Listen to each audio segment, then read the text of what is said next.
Aquí en Neo TV, a esta hora presentamos El Testimonial, comunicación profesional para el análisis y debate.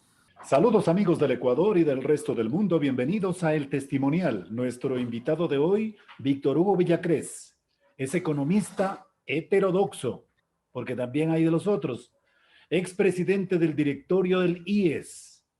Propuestas de Andrés Arauz, candidato presidencial en segunda vuelta, 11 de abril. La primera de ellas, oferta de $1,000 a 1 millón de ecuatorianos, dineros que provendrán. Los opositores dicen que es dinero ficticio, dinero electrónico, no lo han precisado todavía, pero que saldrá del Banco Central del Ecuador. Qué mejor que Víctor Hugo nos explique en realidad de qué se trata esta propuesta, qué destino tiene y sobre todo su fuente de origen. Muchas gracias, Víctor Hugo, por acompañarnos. Bienvenido a nuestro programa. ¿Qué tal, Wilman? Un saludo fraterno a la gente que nos ve y que nos escucha. A ver, hablar de las propuestas de Andrés Arauz es hablar de propuestas que reactivarán la economía ecuatoriana. Para reactivar la economía ecuatoriana creo que son importantes al menos tres ejes. Primero, el de la vacunación, es decir, el hecho de que la mayor cantidad de ecuatorianos puedan ser inoculados hasta el mes de septiembre de este año, con lo cual realmente la gente empezará a pensar en temas laborales. El segundo, la recuperación del empleo, y para la recuperación del empleo es importante justamente lo que usted dice, Wilman. Empezar por el lado del consumo. Se necesita que las familias más afectadas por la pandemia, que las familias que más problemas han tenido en más de estos 12 meses que registra ya la pandemia en Ecuador, puedan ser atendidas por el gobierno, puedan ser atendidas por el Estado. Para eso, dentro de economía, se encuentra lo que nosotros conocemos como transferencias no contributivas que se entregan de manera directa a las familias. En ese sentido, Andrés Arauz ha hablado de que ofrecerá $1,000 para 1 millón de familias, para las jefas de hogar de las familias, y estas serían transferencias no condicionadas que se entregan con el objetivo de fomentar el consumo interno. Esta dinamización del consumo interno va a generar un incremento en la producción de las empresas locales. Y si incrementan la cantidad producida las empresas locales, van a necesitar contratar más gente y por ahí se reactiva el empleo. Decía usted, ¿de dónde saldrán esos recursos? Bueno, el Ecuador tiene varias formas de financiar su presupuesto. Una es con ingresos permanentes, otra es con ingresos no permanentes. Se puede financiar con ingresos permanentes que vienen del tema petrolero, que vienen de la recaudación tributaria. Exacto. Y también con ingresos no permanentes. Y ojo ahí, parte de los desembolsos que hacen los multilaterales ingresan a la Reserva Internacional de Libre Disponibilidad. Y es ese punto o ese rubro de recursos el que podría utilizarse para financiar estos $1,000 para 1 millón de familias. Aquí hay que ser empáticos. Entonces nos vamos a endeudar para financiar aquello. Dos maneras de financiarla. Una es, como le digo, con ingresos permanentes, que puede ser, vea usted cómo está mejorando la situación del precio de petróleo en los últimos días. ¿Por qué? Porque también vemos que los indicadores externos acompañan una probable elección de Andrés como presidente, con lo cual estaríamos diciendo que con esos incrementos podría financiarse si es con ingreso permanente o los ingresos tributarios que tenemos. Y también existe el ingreso no permanente. Y en el ingreso no permanente, acuérdese usted que en los últimos días acaba de decir el Fondo Monetario Internacional que entregará derechos especiales de giro, que no es endeudamiento a los países, sino que más bien lo entrega como un plan dinamizador de las economías, y eso ingresa a través de la Reserva Internacional de Libre Disponibilidad. Entonces, no estamos hablando... Pero la segunda opción parecería ser la alternativa que nos conviene por la situación de crisis que vivimos. Me refiero que ese financiamiento de los $1,000 al millón de ecuatorianos provendrá, lo más seguro. Inclusive le pregunto a usted, ¿qué sería más recomendable, Víctor Hugo? ¿Que provenga del endeudamiento el financiamiento de esta oferta de campaña? Mire, Wilman, es que el tema es que si es que el Fondo Monetario entrega derechos especiales de giro no ¿Eso no es reembolsables, deuda? Ah, ya, ok. no reembolsables, entonces estaríamos hablando de recursos que llegan frescos, Pero que a mí me es parece que dinero es contante y importante. sonante los derechos de giro. Dinero contante y sonante, dinero que entregue el Fondo Monetario Internacional en ¿Y dólares. por qué nos Para entrega? ¿Por buenas gentes o por qué? Porque existe todo un plan que se formó desde la economía heterodoxa para insistir al Fondo Monetario Internacional. De hecho, uno de los economistas heterodoxos que proponía esto a nivel mundial fue Andrés Arauz. Y finalmente el Fondo Monetario Internacional aceptó que estamos viviendo una crisis peor que la crisis que había cuando se generó la Segunda Guerra Mundial, es decir, cuando hubo este proceso de reconstrucción de las economías a nivel mundial, y en donde el Fondo Monetario en su momento también inyectó recursos y decide tener esta segunda inyección de recursos, sobre todo para países en vías de desarrollo. Es decir, es un dinero que nos donan, nos entregan.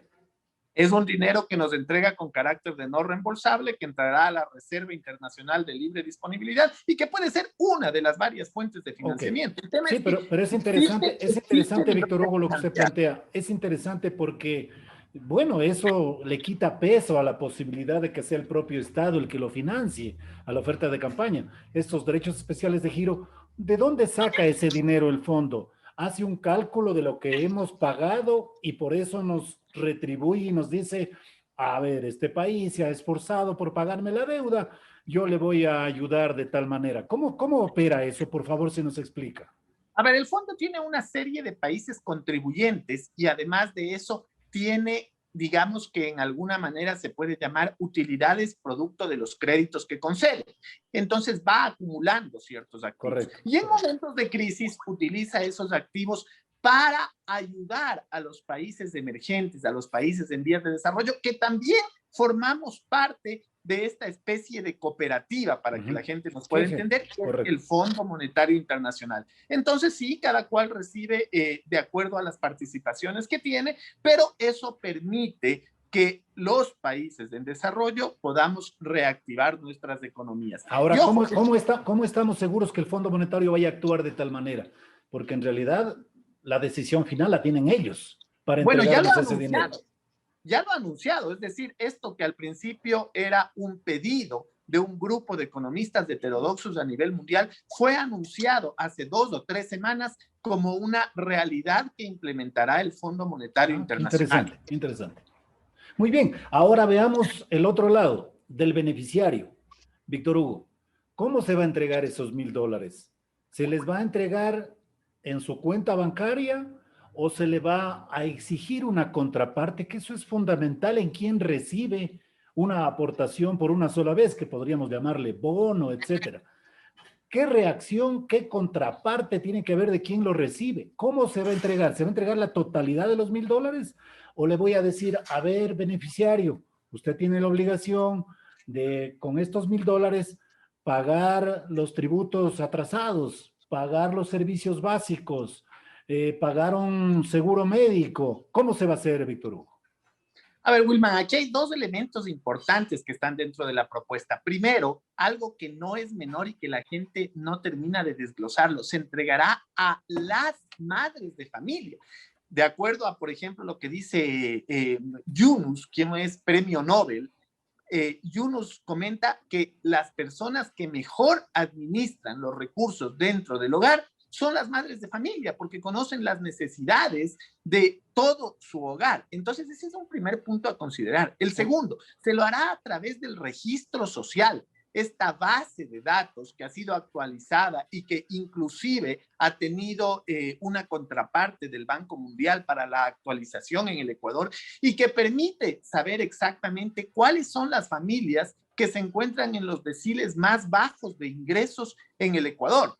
Y tercero, pues habrá una decisión también que dependerá de las familias si quieren recibirlo directamente en el 100% en un solo pago, si quieren recibirlo en 2 o 3 pagos. Esa ya será una decisión que tome cada uno de los beneficiarios. Pero claro, lo que sí nosotros buscaremos es que exista una trazabilidad de los recursos, es decir, que sepamos en qué invierten, cómo invierten esos recursos. Adicionalmente, ¿cómo lo vamos a saber?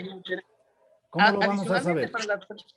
Para las personas que estén interesadas, habrá, por ejemplo, temas de capacitación en emprendimiento, que también les podría ayudar. ¿Cómo? Porque existe un registro. Vamos a registrar exactamente qué tipo de transacciones se están haciendo con esos $1,000. Es decir, un proceso de trazabilidad de ese dinero para que usted lo pueda utilizar, por ejemplo, en supermercados, lo pueda utilizar en pago de servicios, como usted mencionaba, pero vamos a poder perfectamente trazar cuál es el uso de esos recursos, de tal manera que se destinen a consumo de las familias, priorizando las necesidades básicas. Ahora, Víctor Hugo, la ciudadanía va a querer la totalidad, pues, de los Está bien. $1,000. No creo que vaya a decir, deme solo 100. Se va a asegurar. Si el Estado le da, pues, bienvenido.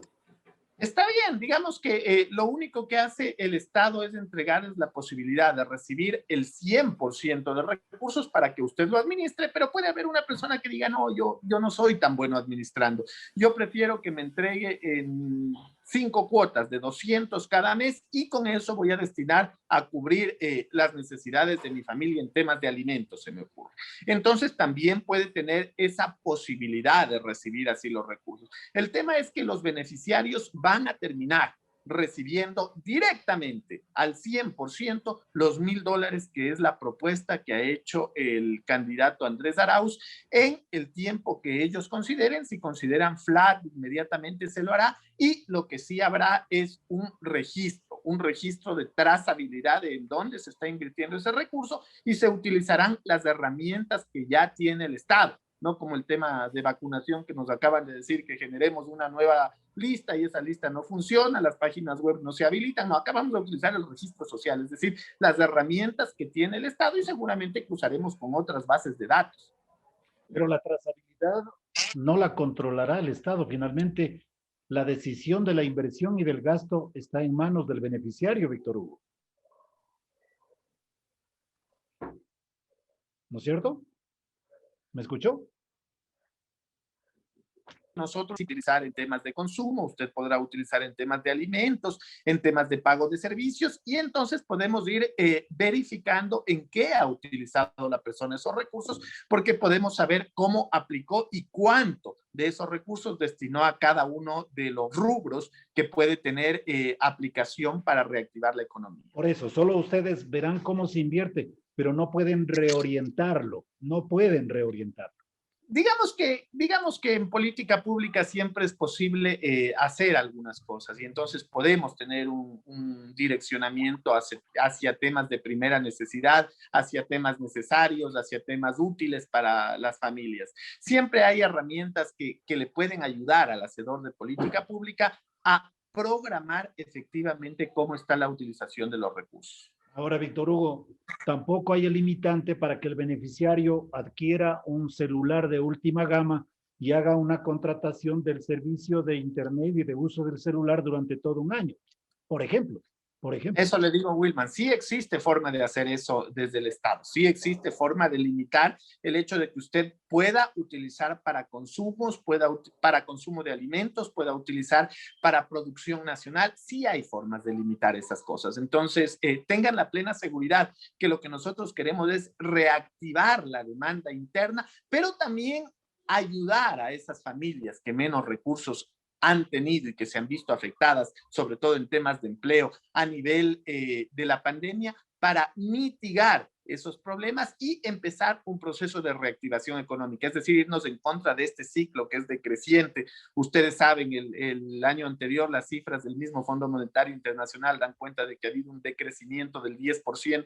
No estamos seguros que este año la economía se vaya a recuperar, sobre todo en el Ecuador, producto de que la vacunación avanza de manera muy lenta, pero estamos seguros de que en el caso de que Andrés cuente con el favor popular, logre asumir la presidencia de la República en mayo, inmediatamente se va a revertir a través de esta serie de políticas la oportunidad de que los ecuatorianos puedan tener una vida mejor, una vida digna y un proceso de reactivación económica instantáneo prácticamente.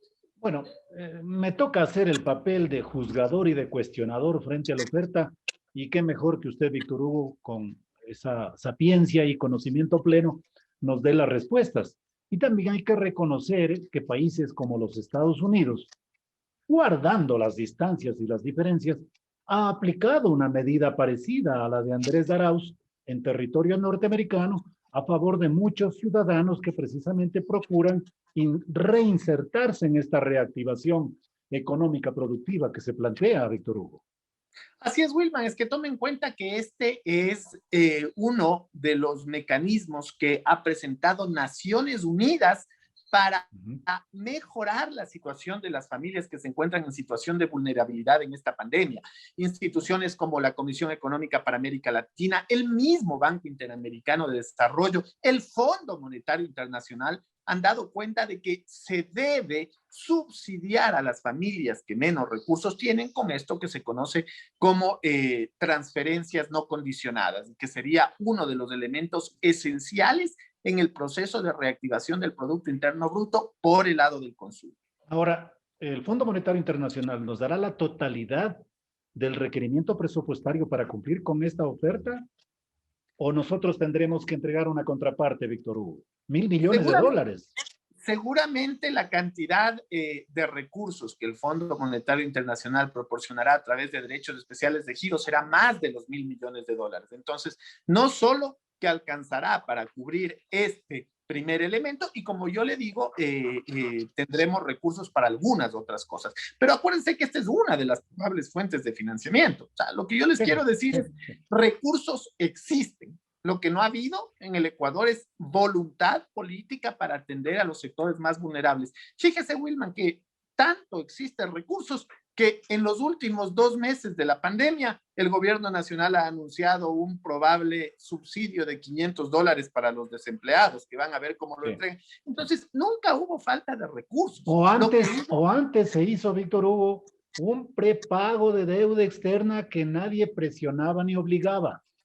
Usted lo ha dicho, y es importante anotar esto, es prepago, no fue un pago puntual, fue adelantar el pago de los empréstitos que teníamos con Goldman Sachs, con Credit Suisse, lo cual se hizo a vista y paciencia de lo que estaba sucediendo en el Ecuador en términos del COVID. Acuérdense el señor Richard Martínez fue el personaje, el señor Richard Martínez. Inefable ministro de Economía que algún día tendrá que pagar sus deudas porque es injusto que haya sacrificado al país, haya sacrificado a muchas vidas, a muchas personas y ahora esté ocupando una de las vicepresidencias de los bancos de desarrollo.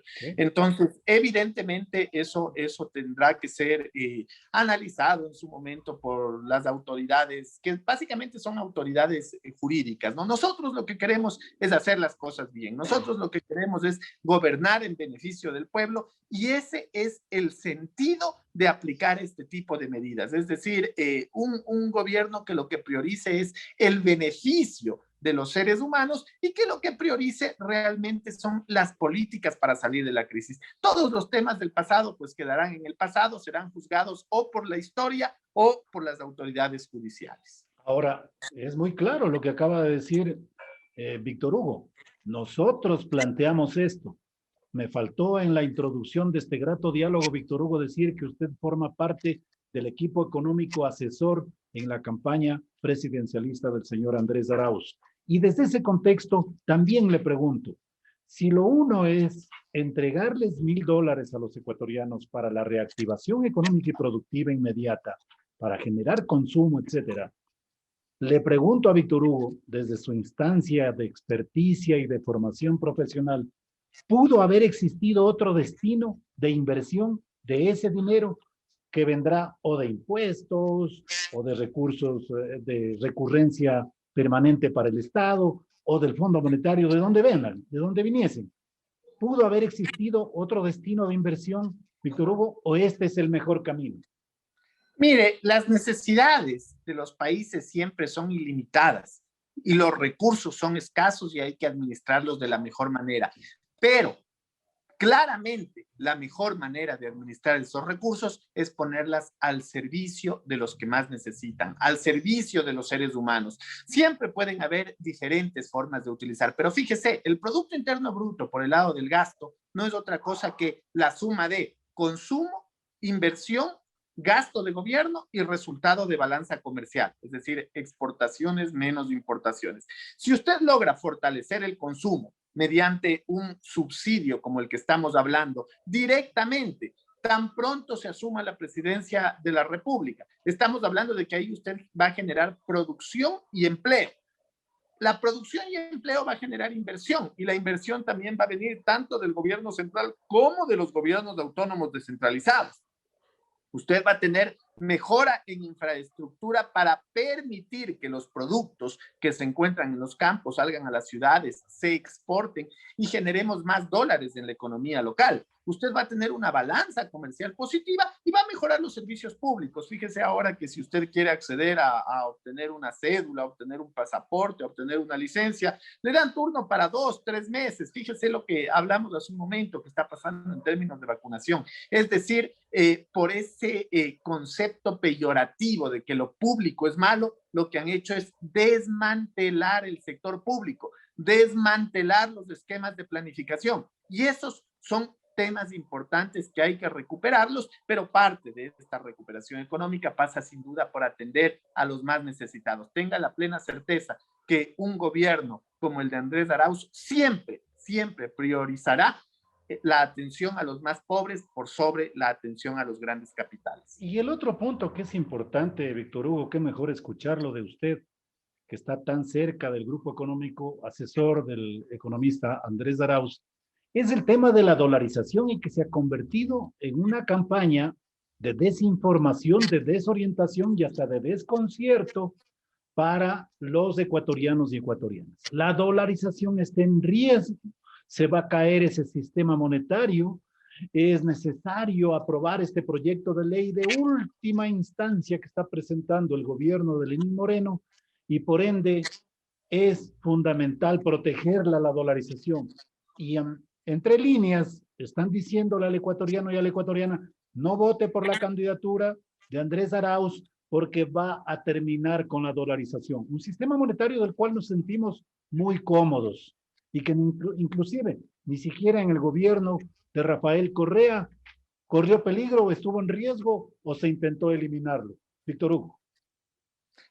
A ver, Wilma, aquí hay que ser enfático. Ningún candidato que llegue a ser presidente de la República va a poner en riesgo la dolarización, porque sería poner en riesgo su gobierno. Sería salir de la presidencia en peores condiciones en las que en 1999 salió Yamil Maguad cuando se generó el congelamiento bancario, que totalmente fue de acuerdo. por un Sí, señor. financiero, Sí, señor. de bancario y de banqueros, perdón. Entonces, de ninguna manera la dolarización debería ser objeto de debate dentro de la campaña política. Lamentablemente es una muletilla que ha sido utilizada ya 12 años por el candidato banquero Guillermo Lasso con el objetivo de sembrar desconcierto, de sembrar miedo, de sembrar intranquilidad entre los ecuatorianos. Tengan la plena seguridad, tengan la plena certeza que el Ecuador cuenta al momento con una economía, macroeconómicamente hablando, sólida como para fortalecer y mantener la dolarización. Y lo que va a hacer Andrés es fortalecer con una serie de elementos adicionales este esquema. ¿Por qué? Porque es claro que ha generado una serie de beneficios a los ecuatorianos. Acordémonos, Wilman, que en 1999, cuando se congeló los depósitos, el salario mínimo vital terminó siendo $8. $8. El salario mínimo vital actualmente es $400. En el 2000, ese salario mínimo vital no alcanzaba para la canasta básica ni para la canasta vital. Fue por la voluntad política que se generó, sobre todo entre el 2007 y el 2017, que este salario fue creciendo progresivamente y con los perceptores de ingreso que estima el Instituto Nacional de Estadísticas y Censos, permite actualmente la adquisición de la canasta básica, la canasta vital. Y fíjese usted que solamente el último año ha sido el único que no se elevó el salario mínimo vital. Después, en dolarización, en los 20 años, se ha mejorado siempre el salario mínimo vital. Sabemos que eso mejora la predictibilidad de gastos que pueden tener los agentes económicos, que pueden tener las familias, que les ayuda a planificar mejor sus hogares. Entonces, de ninguna manera, es más, tengan la plena certeza que se va a fortalecer la dolarización con traída de dólares, con ingreso de dólares, con fomento de inversión,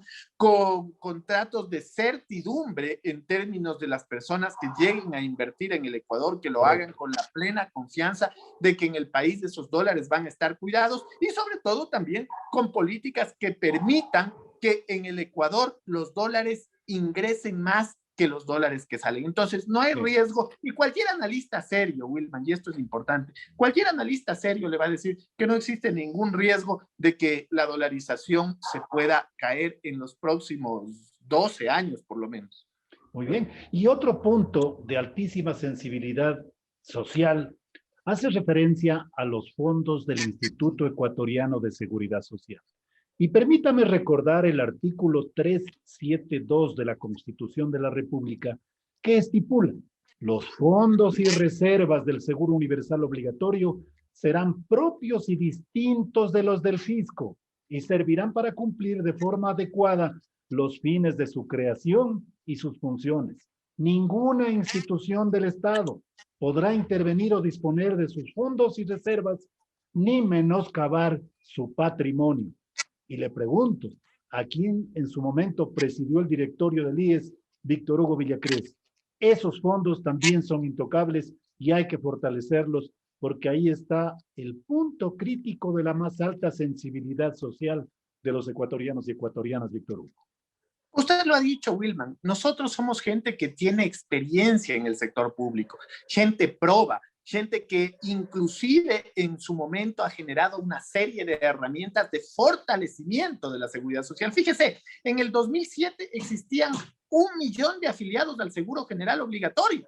Al 2017 quedaron más de 3.300.000 afiliados al Seguro General Obligatorio, es decir, lo que se había hecho en la historia de la seguridad social entre 1930 y el 2006 fue duplicado entre el 2007 y el 2017. Nosotros buscamos la universalización de la seguridad social, es decir, que la mayor cantidad de empleados puedan estar afiliados al Seguro Social. ¿Por qué? Porque eso le va a dar fortaleza al seguro de pensiones en términos de liquidez, en términos de sostenibilidad financiera, pero también va a garantizar que esas personas en un lapso de 30 años de aporte, 60 años de edad, puedan gozar de una pensión, puedan gozar de dignidad en los últimos años. Entonces, evidentemente conocemos lo que dice la Constitución y el hecho de que esos son recursos privados con administración pública. Y esto quiero ser enfático, esos recursos les pertenecen a los afiliados, que la administración sea pública por cómo